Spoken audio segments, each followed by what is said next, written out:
Welcome back to the deep dive. And I have to be honest with you right out of the gate here. Yeah, usually when we prep for these deep dives, I'm excited. Right. I'm looking at the stack of articles and the books and the research papers, and I'm thinking like, great, we're going to learn something cool today. But today is different. Today is very different. I'm looking at this material, and I kind of feel personally attacked. It is a confronting topic. It really is. Yeah. It's not just information. It's more like a mirror. It is exactly a mirror. And I don't really know if I like what I see in the reflection. Most people don't. Right, because we are tackling a subject that I think perfectly defines the modern experience. We are talking about essentialism. Yes. And specifically, we're unpacking the philosophy popularized by Greg McKeown. And we've got a whole raft of psychological and business research we've pulled together to support it. It's a philosophy that asks a really simple but honestly very dangerous question. Which is all of this actually necessary? oh, man, yeah. Right. But before we get to the solution, we have to really sit with the problem. Because I think everyone listening knows this feeling. The sources describe it as the 204/7 fire hose. It's a very visceral image, the fire hose. It is. It's that sensation of just being constantly bombarded. Yeah. You wake up and before your feet even hit the floor, you're checking notifications. Absolutely. The phone is in your hand immediately. Immediately. And your calendar is just a disaster of color-coded blocks. Total book. Triple booked even. You have Slack messages pinging and emails piling up and family obligations. It's social pressure. Right, social pressure. It's this relentless noise. The real tragedy of the fire hose isn't just that you're busy. No. No, it's the specific quality of that busyness. Yeah. You're constantly in motion, and you're exhausted at the end of the day. So exhausted. But if someone asked you, hey, what did you actually achieve today? You'd freeze. You might really struggle to answer. That is the worst feeling. It's that feeling of I'm drowning, but I'm not swimming. You're spread so thin that you basically become translucent. You're reacting to the loudest voice in the room. The angry email. Right, or the urgent text. Yeah. Rather than the most important voice. Exactly. And this brings us to the core tension of the modern condition. We have basically been sold a bill of goods. How so? We've been told explicitly and implicitly that you can have it all. Oh, yeah, the have-it-all myth. Right. We actually believe that if we just hustle hard enough or if we just optimize our schedule enough, we can do everything. So I can do anything turns into I must do everything. Precisely. The tension is between that belief of I can do anything and the physical, undeniable reality that I cannot do everything. We're finite. We have finite time and finite energy. And when we ignore that reality, we don't become superheroes. Yeah. We just become ineffective. So enter essentialism. Now, I want to clear something up immediately because I think there is a huge misconception here. There really is. When I first heard the term essentialism, I thought, okay, cool, a productivity hack. Right, like a new app or something. Yeah, like this is going to teach me how to organize my inbox so I can answer emails twice as fast and therefore do way more work. And that is exactly what essentialism is not. Right. If you take absolutely nothing else away from this deep dive, take this. Essentialism is not about getting more done in less time. It's not. It is not about efficiency. It's about effectiveness. Efficiency versus effectiveness. Break that down for us. Sure. Efficiency is doing things right. Yeah. Effectiveness is doing the right things. Okay. You can be incredibly efficient at doing something that doesn't matter at all. Wow. Yeah. You can be the world's fastest email answerer. But if those emails aren't moving the needle on your life's goals, you're just efficiently wasting your life. That hits hard. Yeah. So essentialism isn't a way to fit more into the suitcase. It's a way to decide what goes in the suitcase in the first place. Exactly. The mantra that kept popping up in our research is just 3 words. Less but better. Less but better. Yeah. It sounds so simple, almost deceptively simple. It is simple, but it is incredibly difficult to actually do. Yeah, because we fight it. Right. It requires massive discipline because we're fighting against a culture that screams more is better. More money, more followers. More projects, more hustle. To stand there and say, no, I want less, but I want it to be better is a radical act. So our mission for this deep dive is to give you the toolkit for that radical act. We've gone through the source material, and we've structured this discussion into a roadmap. A very clear roadmap. We're going to start with the mindset, that fundamental shift in how you see the world. And then we'll walk through the 3-step framework. Explore, eliminate, and execute. And I want to frame the significance of this before we get into the weeds. This isn't just about cleaning up your to-do list. No, it's about reclaiming agency. Agency. That is a really powerful word. It is. The shift from non-essentialist to essentialist is the shift from I have to I choose to. Wow. It's realizing that you are not a passenger in your own life.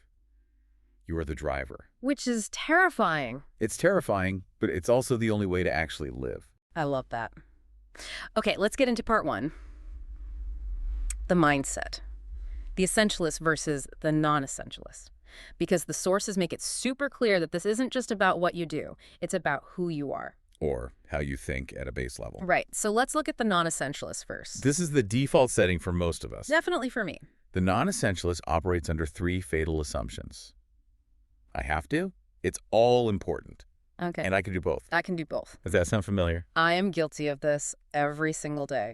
Can you come to this meeting? Yes. Can you also finish that report by 5? Yes. Can you also make dinner? Yes. You refuse to choose. I absolutely refuse to choose. And because you refuse to choose, you are choosing to fail at all of them slightly. Ouch. The research highlights a really specific visual to explain this. Imagine a circle. Okay, I'm visualizing the circle. In the center of that circle is a ball of energy. That's you. That's your limited supply of time and sanity and effort for the day. Okay. The non-essentialist takes that energy and splits it. They have a million different demands. Right. So they send out a million tiny arrows from the center in every direction. They give a little bit to the meeting, a little bit to the report, a little bit to the dinner, a little bit to whatever distraction is on their phone. And what's the result of that? The result is that the arrows are incredibly short. You make a millimeter of progress in a million directions. You're moving, but you aren't going anywhere. Exactly. It's static. You feel incredibly busy. Your heart rate is up. You're sweating, but you haven't actually moved the ball forward on anything that matters. You just feel spread thin. Spread thin, tired, and overwhelmed. That is a perfect description of burnout right there. Now contrast that with the essentialist. So the essentialist starts with the exact same circle and the exact same amount of energy. But they do something different. They pause. They look at all those options. Mm-hmm. The meeting, the report, the dinner, the extra project. And they discern. They judge them. Yes, they realize that most of it is just noise. They cut the trivial many. So they stop sending energy to the million things. Right, and then they take that massive ball of energy and channel it into one single arrow pointing in one direction. So that arrow goes a long way. It breaks through. That is meaningful progress. That is finishing the book or launching the product. Or deepening a relationship. Yes. But, and here is the really painful catch to get the long arrow you have to kill the short arrows. You can't have both. You really can't. And this leads us to the concept that I think is the most painful part of this entire philosophy. Trade-offs. The dreaded T word. It is. Why do we hate trade-offs so much? Logically, I know I can't be in 2 places at once. Right. But emotionally, I hate admitting it. It's deep-seated psychology. We have a massive fear of missing out. Loss aversion is a very real thing. Right, where losing something hurts more than gaining something feels good. Exactly. We feel the pain of losing an option twice as intensely as the pleasure of gaining one. Mm-hmm. A trade-off feels like a loss. Because if I choose to work on Project A, I literally cannot work on Project B. And that feels like you're losing Project B. So we try to cheat the system. We think if I just wake up an hour earlier or if I just skip lunch, I don't have to trade off. I can do it all. That is the non-essentialist fantasy. The expert analysis across the board here is blunt. Pretending you can do it all is not a strategy. It's a lie. It is a lie. Yeah. You are just ignoring the reality of constraints. So the essentialist doesn't ignore trade-offs. They hug them. They embrace them. They realize that trade-offs are an inherent part of life, not a failure of time management. And that's good. Not a failure of time management. Right. They understand that saying yes to one thing necessitates saying no to something else. It's like physics. Space is occupied. Exactly. Yeah. And instead of asking the impossible question of how can I fit it all in, they ask the strategic question. Which is? Which problem do I want to solve? What is the trade-off I'm willing to make to go big on the thing that matters? It's a total shift from external pressure to internal choice. There is a quote in the source material that genuinely stopped me in my tracks. Which one? It was, if you don't prioritize your life, someone else will. That is the crux of the whole thing. If you don't prioritize your life, someone else will. Think about your inbox right now. I'd rather not. But really think about it. Right. If you don't have a plan for your day, your inbox is just a list of other people's priorities for you. Wow. Yeah, that is terrifyingly true. If you don't set boundaries with your boss, they will set them for you. And they'll probably set them at 247. Absolutely. If you don't set boundaries with your social circle, they will fill your weekends. If you abdicate the choice, you just become a resource for other people to use. You become a non-playable character in your own video game. That is a perfect analogy. Essentialism is about picking up the controller. It's about realizing, wait a minute, I actually have a choice. And that is empowering, but it's also heavy. Very heavy. Because once you admit you have a choice, you can no longer blame your busyness on having to do things. You have to own your yes and your no. Okay, so that's the mindset. We are shifting from I have to do it all to I choose to do less but better. But how do we actually do that? Right, the execute. The sources break this down into a 3-step cycle. Explore, eliminate, and execute. And the order of those steps matters entirely. So let's start with step 1. Explore and discern. This implies that before we start hacking away and cutting things, we need to figure out what to keep. Exactly. The goal here is to distinguish the vital few from the trivial many. Okay. And the paradox is that to find the signal in the noise, you actually need to stop creating noise. Which brings us to a strategy that honestly feels almost illegal in the modern workplace. Creating space to think. It does feel illegal, doesn't it? It really does. If you saw a coworker just sitting in their chair staring out the window for 30 minutes, you'd think they were slacking off. Or quiet quitting. Yeah, I'd think they were broken. But the essentialist knows that you cannot discern what is essential if you are constantly busy. If your nose is pressed right up against the canvas, you can't see the picture. You need distance. You need distance. So the sources are saying we literally need to schedule boredom. In a way, yes. Yeah. We have basically exterminated boredom from our lives. We have. If we have 10 seconds in an elevator, we pull out our phones. If we are waiting in line for coffee, we check email. Guilty. But that blank space is where the brain processes information. It connects dots and discerns what actually matters. So space is not a luxury, it's a tool. It is productive work. Yeah. Think about Isaac Newton. Okay. He didn't discover the laws of gravity while he was frantically answering letters or running from meeting to meeting. He was sitting under an apple tree. He was sitting under a tree doing nothing. So we need to build in thinking time. Maybe that's journaling, or maybe that's reading something that isn't a tweet. Or it's just taking a walk without a podcast playing in your ears. Just silence. Precisely. You need a container for discernment. Yeah. And alongside space, you need to protect the actual machine that does the discerning. Which means we need to protect the asset, Right. and the asset is us. Your mind and your body. And this is where we really have to talk about sleep. Oh man, the sleep conversation. In the tech world especially, there is this weird badge of honor about not sleeping. Hustle culture. Yeah, like I'll sleep when I'm dead or grind 24/7. Essentialism rejects that entirely. The research is crystal clear on this. Sleep is not an indulgence.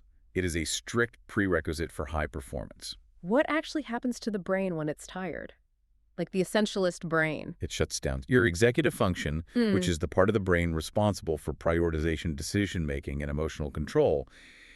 It degrades significantly. Wow. There was one study in the notes that showed that being awake for 24 hours is equivalent to a blood alcohol level of 0.10. 0.10. You are legally drunk. So we are out here trying to make complex life decisions while effectively drunk. Exactly. When you are tired, you literally cannot tell the difference between the vital and the trivial. Everything looks important. Everything looks important and everything looks hard. So you just default to the path of least resistance. Which is usually saying yes to everything. Saying yes or just completely zoning out and scrolling. So if you want to be an essentialist, you have to guard your sleep like it's a critical business asset. Sleep and also play. Play. Realist Yeah. play. Play is crucial for brain plasticity, for creativity, for seeing new options. The non-essentialist thinks play is a complete waste of time. Because it's not productive. Right. But the essentialist knows that play is fuel for the mind. Okay, so let's assume I'm well rested. I've had my thinking time, my blank space, and now I'm looking at a list of opportunities. Okay. Say a new job, offer a request to join the PTA, a speaking gig, and a side project at work. How do I actually decide which one is the vital few? The sources mention a very specific rule here, the 90% rule. The 90% rule. Walk us through the mechanics of this because it sounded intense. It is intense. It's a way to quantify the decision. When you look at an option, you rate it on a scale of 0 to 100 based on clear criteria. Like how much value does it add or how excited are you? Right. Does it meet your specific requirement? Okay, got it. 0 to 100. Now here's the essentialist twist. If you rate it anything less than a 90, It is a 0. Wait, so if I rate something an 80 or an 85, that's a solid B grade? That's pretty good. An 80 is a 0. An 89 is a 0. That is brutal. Why eliminate the pretty good stuff? Because the pretty good is the ultimate enemy of the great. This is the exact trap we all fall into. We fill our lives with 70s and 80s. I guess I should go to that party. It'll be okay. Right. Or I guess I'll take on that client. The money is decent. And then what happens? You are so cluttered with okay commitments that when a 100 shows up, a truly life-changing opportunity, you have absolutely no space for it. Because you're busy doing the mediocrity. Yes.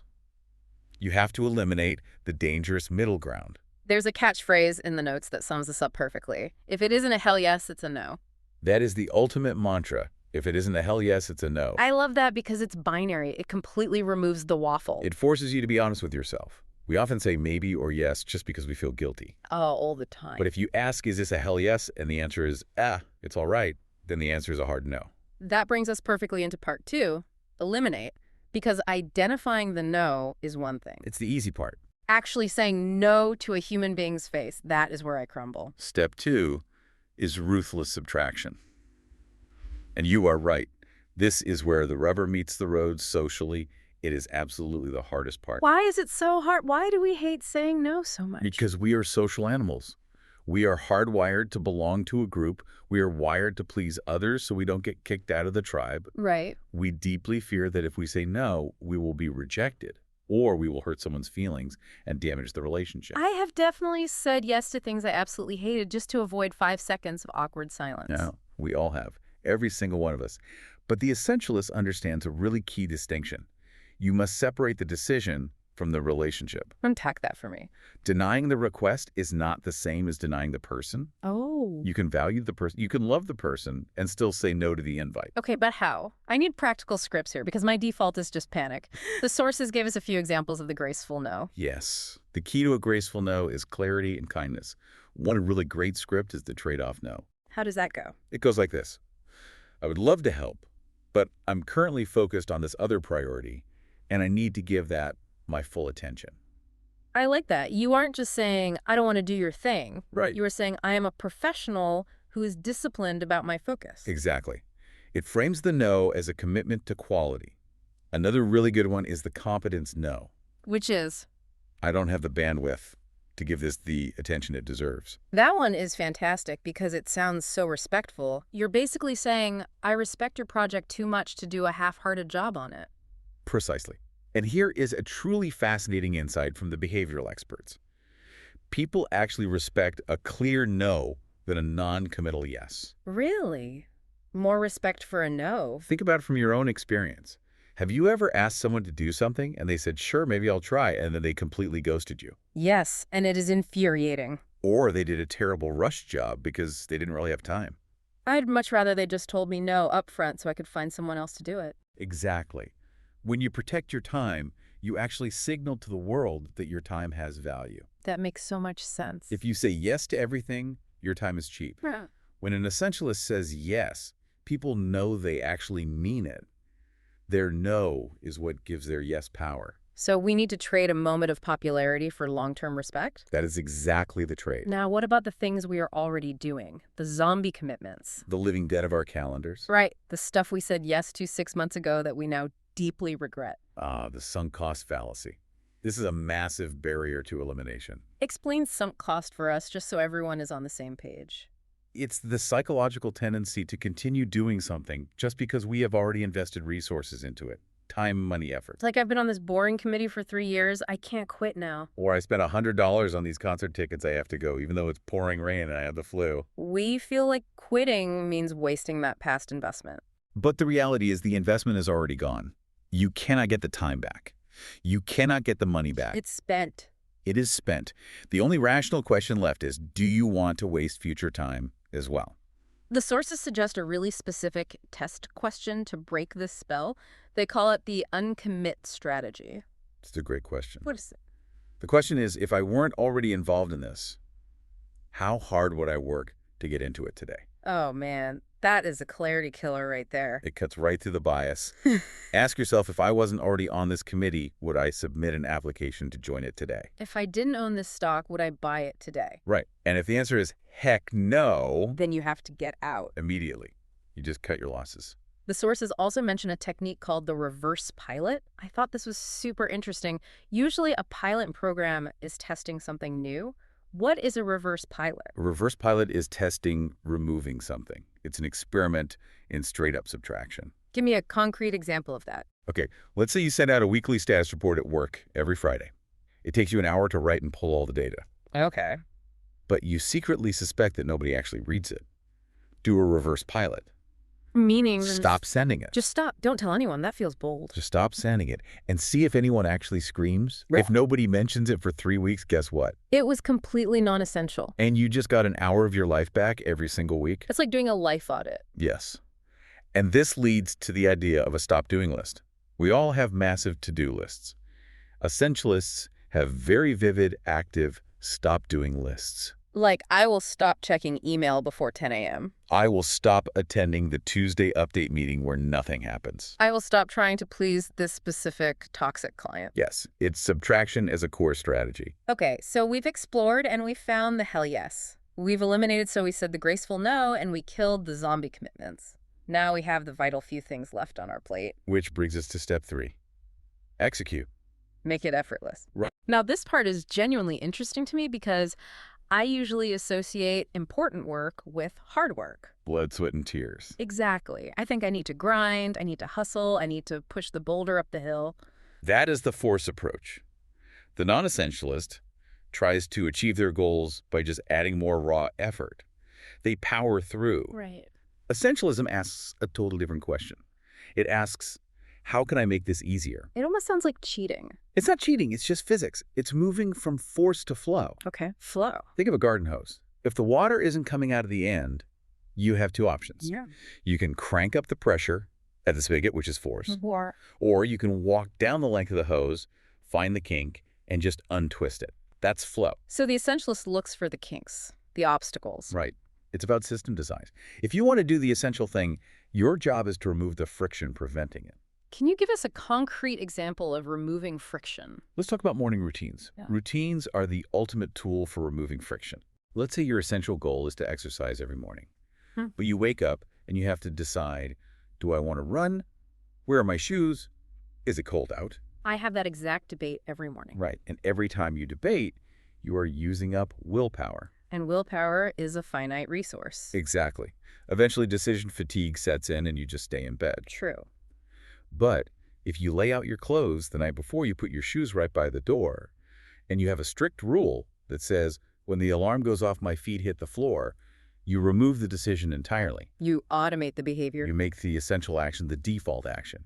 You don't have to try to do it. You just fall into doing it. Another execution strategy mentioned in the notes that I really, really need to implement is the buffer. Oh, the buffer is a total lifesaver. This directly addresses the planning fallacy. Which is the fact that we are all completely delusional optimists about time. We really are. We always assume the best case scenario. That drive will only take 20 minutes. This meeting will definitely be done in 30 minutes. Yeah. We assume there will be absolutely no traffic, no tech issues, Yeah. no long-winded colleagues. And reality is rarely the best case scenario. Basically never. So when something inevitably goes wrong, our super tight schedule just explodes. We're late, we're stressed, we're rushing. We enter reactive mode. So what is the essentialist fix for this? The essentialist adds a 50% buffer to their time estimates. 50%. That seems huge. It is. If you honestly think a task takes an hour, you schedule an hour and a half on your calendar. But I feel like I'm wasting 30 minutes on my calendar. I could easily fit another call in there. That is the non-essentialist screaming in your head. I can fit it all in. Yeah. But really think about the actual result. Okay. If you book it tight, you are stressed out all day. If you add the buffer, what happens? If I finish the task in an hour, I have 30 minutes of just peace. Found time. You can prep for the next meeting. You can actually breathe. You can go for a quick walk. That sounds nice. But more importantly, the buffer prevents the chaos from cascading down your entire day. It keeps you securely in the driver's seat. It turns a frantic day into a smooth day. It's proactive versus reactive living. And finally, under execution, there is the concept of small wins and focus. Minimal viable progress. Yes, because when we have a huge essential goal, like writing a book or launching a business, it's incredibly intimidating. We procrastinate because the mountain just feels way too big to climb. So we just don't start at all. The essentialist doesn't look at the mountain. They only look at the very next step. They ask, what is the smallest amount of progress I can make right now? Just to get the momentum going. Momentum is everything, and this ties directly into focus. The sources are absolutely adamant about this next point. Multitasking is a total myth. The one thing. You literally cannot do two cognitive tasks at once. Your brain can't do it. You're just switching back and forth really fast. You're switch tasking, and you lose IQ points every single time you switch. The essentialist focuses on one thing at a time. So like one theme for the day. Today is deep work day. Or maybe it's one major task. Yeah. If I only get this one specific thing done today, the day is a success. Completion is better than activity. Always. Uh-huh. Finishing one single project is infinitely better than starting 10 projects and finishing none of them. It goes right back to the arrow analogy. One long arrow actually hits the target. Exactly. Okay, so we have covered the entire framework, explore, eliminate, execute. But I want to land this plane by looking at how this applies in the messy real world. Right, because we don't live in a vacuum. No, we have bosses, we have families, we have mortgages. Let's look at some real scenarios. Let's start with the workplace, because I feel like this is where people feel the absolute most powerless. It's tricky. You can't just say no to your boss, right? If my manager says do this and I say, sorry, that's a trivial menu, I'm getting fired. Well, yes. Yeah. You definitely don't say it like that. But you absolutely can apply essentialism with a boss. It's about negotiation and making the trade-offs explicit to them. How do you actually do that in practice? Okay, when a boss dumps a brand new project on you and you are already at full capacity, the non-essentialist just says, okay, and then silently suffers. And works the weekend. Exactly. The essentialist says, I see exactly why this is important.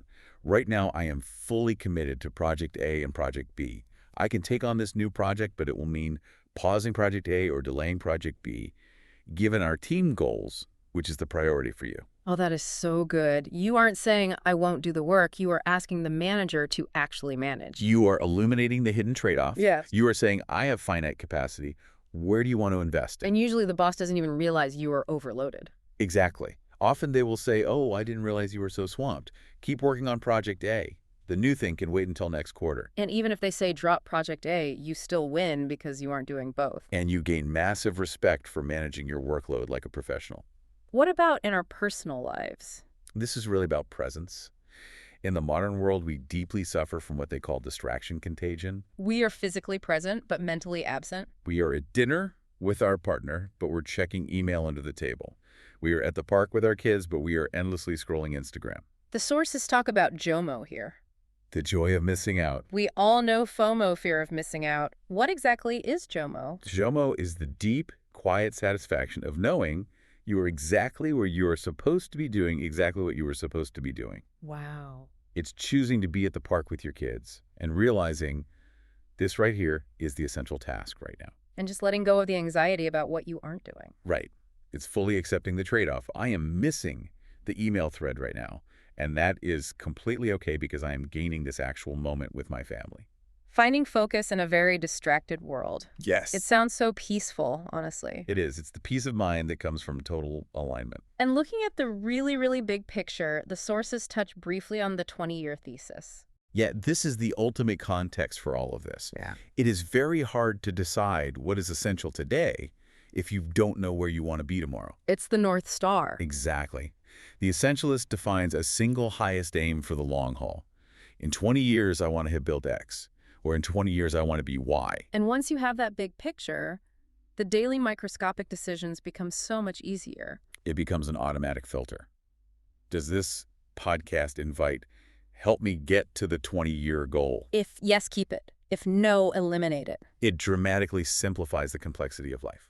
We have covered a massive amount of ground today. We've gone from the fire hose of the modern condition to the disciplined pursuit of less but better. We've looked at the whole cycle. Explore, take the actual time to discern, eliminate, have the courage to cut the noise, and execute, build the systems to make the essential effortless. And the feeling we are chasing here, it isn't just about having a tidy calendar or an empty inbox. No, not at all. It's about impact. It's about getting to the end of your life and saying, I didn't just stay busy, I did the things that actually mattered. It's about living by design, not by default. Beautifully said. So we want to leave you with a challenge. Don't just listen to this and nod along and then go check your email. We want you to actually do something today. Take a look at your to-do list for tomorrow, or open up your calendar for next week and just look at every single item. And apply the test. Ask, is this a hell yes? Be absolutely ruthless. Be honest with yourself. How many of those items are just pretty good? Or how many are just obligations you already resent? And imagine what would happen if you just crossed them off. What is the one thing left standing? What is the one single thing that actually moves the needle on your life? Find that one thing and go do it. Because essentialism isn't a destination you arrive at. It's a continuous discipline. It's a lifelong practice, but it all starts with that very next choice you make. Less but better. Thanks for diving deep with us today. See you next time.